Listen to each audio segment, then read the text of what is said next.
Hi guys, this is day 23 of the 42-day AS Economics Revision Challenge, and today we are doing strong versus weak exchange rate.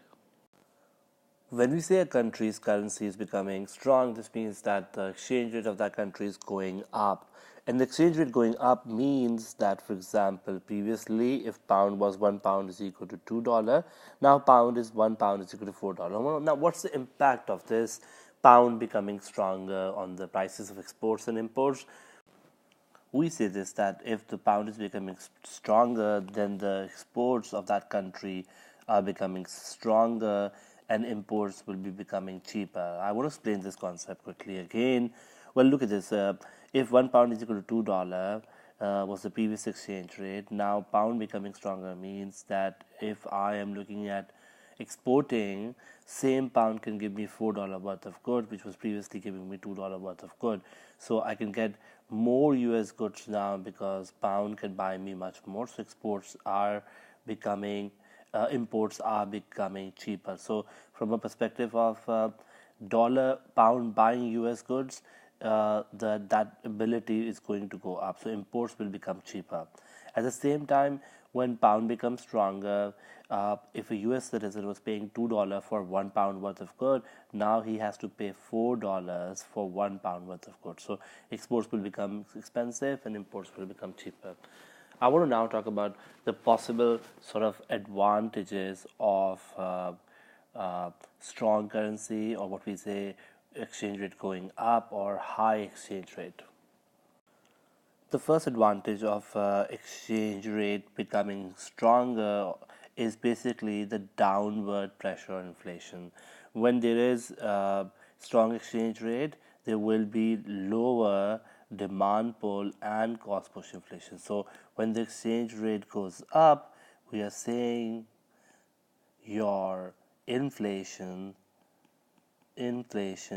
goes down. So I'm going to explain this point in detail. Let's first look at what we call demand pull inflation. So when the exchange rate is rising, we said this, that exports become expensive and imports become cheaper. This rise in the price of exports will lead us to basically be able to buy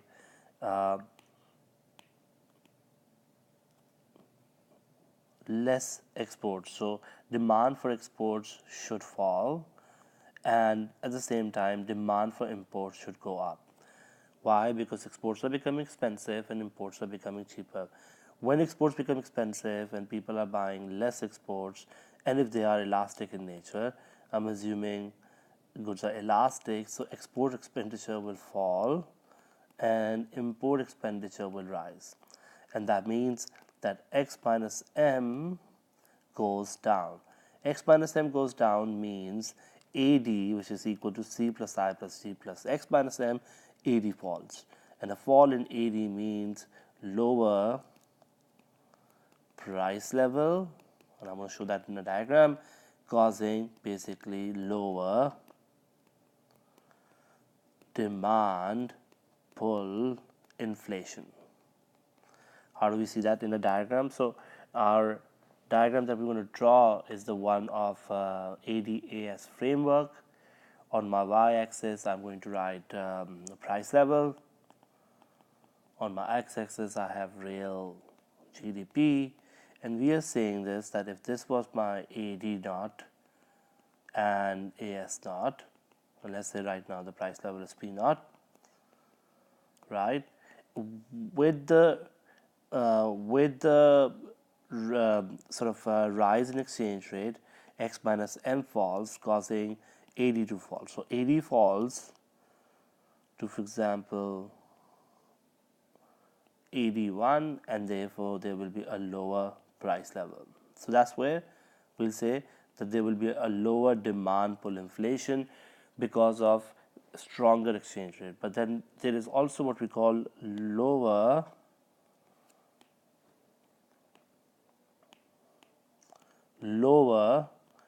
cost push inflation.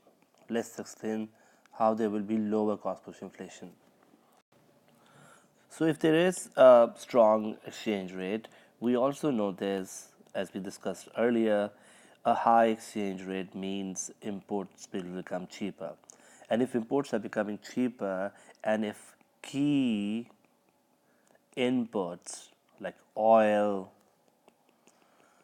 or any other key input is imported, that also means that basically quantity of imports will rise, but more importantly, our import expenditure will fall, and that means basically our cost of production falls. Why is my cost of production going down? Well, because key input that I'm importing is becoming cheaper, cost of production falls, and that fall in the cost of production means aggregate supply rises. Because remember, aggregate supply is about the cost of production. So if there is a major reduction in the price of oil, then there is a fall in the cost of production, causing aggregate supply to rise, and that means price level will fall. So there will be not only lower demand pull inflation, but also lower cost push inflation. And again, we can show that through our ADAS framework, where if this is our AD and this is our sort of AS, and currently we have P naught as the price level, then there will be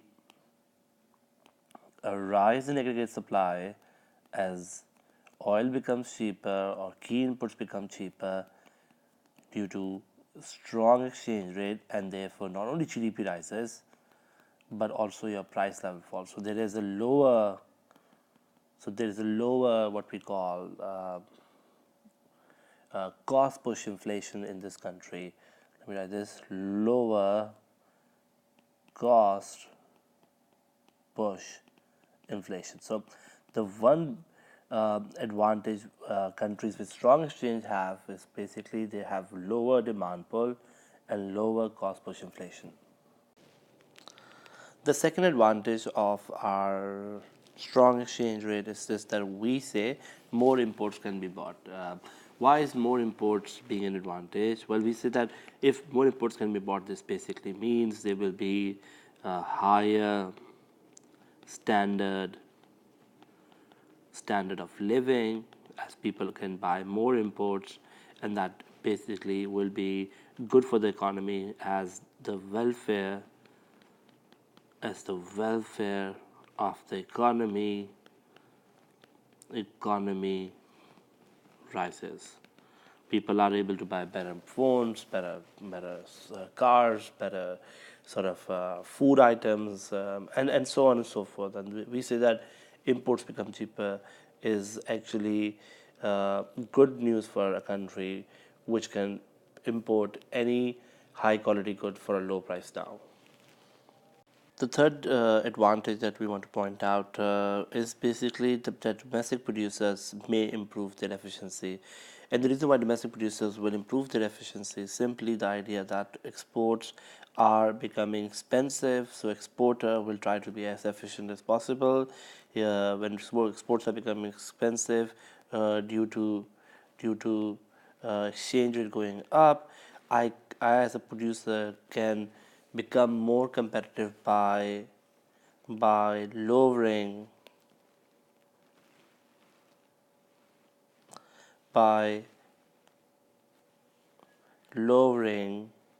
the cost of production through efficiency. Similarly, if I am a domestic producer, because imports are becoming cheaper, I can also lower cost of production and become efficient. So there is a urge to become efficient whenever exchange rate rises, and there is an urge to lower sort of prices when the exchange rate rises, as exports become expensive and imports become cheaper, and this can serve as an advantage for an economy. Lastly, we say this, that there's also an advantage in terms of trade to improve. So what is terms of trade? Terms of trade is simply a ratio of prices of exports to imports. So if your exports are becoming expensive and imports are becoming cheaper due to exchange rate going up, then our terms of trade will improve. This rise in terms of trade may not necessarily be good, but what if I say this, that if both exports and imports are inelastic? If both exports and imports are inelastic, then basically what happens is that when the price of exports go up, the quantity of exports will fall by much less, and that makes our export expenditure to actually go up. Similarly, when imports are becoming cheaper, quantity of imports will rise by much less because they're already inelastic, and import expenditure will end up falling. So exports rises, imports sort of fall, and that may actually make our X minus M to go up rather than go down. So there could be a possibility if exports and imports are inelastic, then the terms of trade improvement, let me write this, terms of trade improvement may lead to balance of trade improvement. So that's another advantage we want to point out. Now let's talk about the disadvantages of strong exchange rate. The first possible disadvantage of a strong exchange rate, we say, is the damage to export industries. As we can see that our exports are becoming expensive due to exchange rate going up, the impact of this would be lower quantity of exports, and that in turn means basically our export expenditure falls. This fall in export expenditure means two things. Number one, lower profits for export industry or exporter, but also because there will be lower profits, there will be a possibility of lower employment, as the exporter may need to ask some people to leave, lower employment, and more importantly, lower GDP for the country. Because if X minus M goes down, then of course your country will have a lower aggregate demand.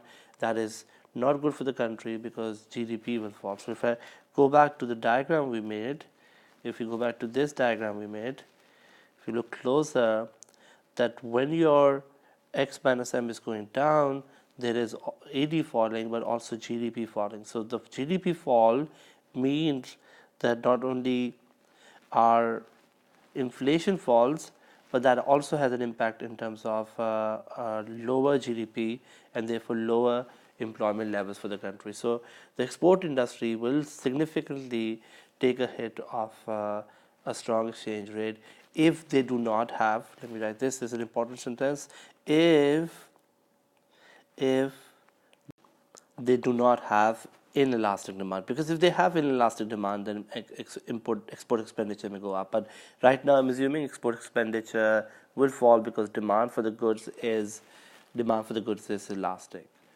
The next thing we want to talk about when it comes to sort of disadvantages is that there will be also a damage to the domestic industries. The damage to the domestic industries will be in the form of the idea that because imports are becoming cheaper, the domestic producers will also suffer. So domestic producers will become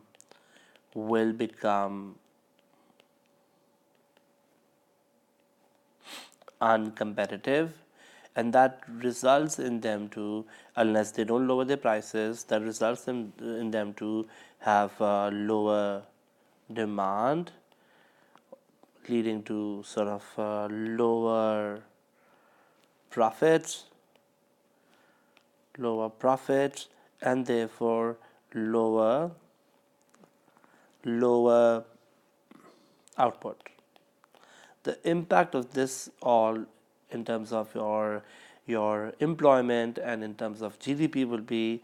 This becomes also a source of high unemployment in the domestic industries, as there will be lower output, so they don't need the workers anymore. So unemployment will go up, and GDP contribution from domestic industries will fall. So the second impact that we have is that the domestic producer will also be squeezed when the exchange rate is going up in a country. Lastly, there will also be a rise in trade deficit because of strong exchange rate. We saw this, that as the exchange rate goes up, our x minus m actually falls, and this fall in x minus m is not necessarily good for the country, because if you have a current account deficit in the balance of payment, then there has to be funding of that current account deficit. That funding can come from a surplus elsewhere, but that funding may also come from borrowing from abroad. Like in the case of Pakistan, because of the current account deficit, they have to sort of borrow from abroad. This borrowing from abroad is not necessarily good for the country, because A, it's a liability, which means it has to be paid in the future, and B, this current account deficit would also means a country may end up doing some very restrictive policies which may not be good. So whenever exchange rate goes up, x minus m falls, which means the country run into what we call a current account or trade deficit. This trade deficit can be damaging because it can result in low reserves or borrowing from abroad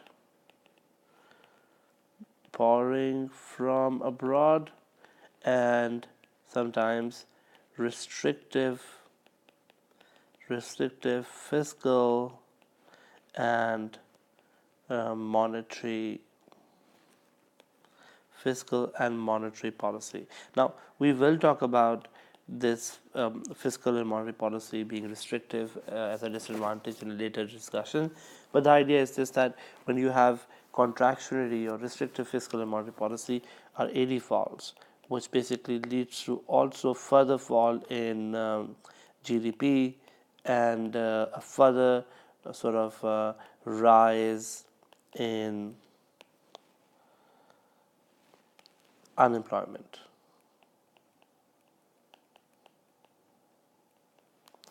Now, these are the various advantages and disadvantages of what we call strong currency. If you're writing an answer for a weak currency, you need to flip the argument. So I'm not discussing it here, but basically whatever the advantages of a strong currency becomes the disadvantages of weak currency, and so on.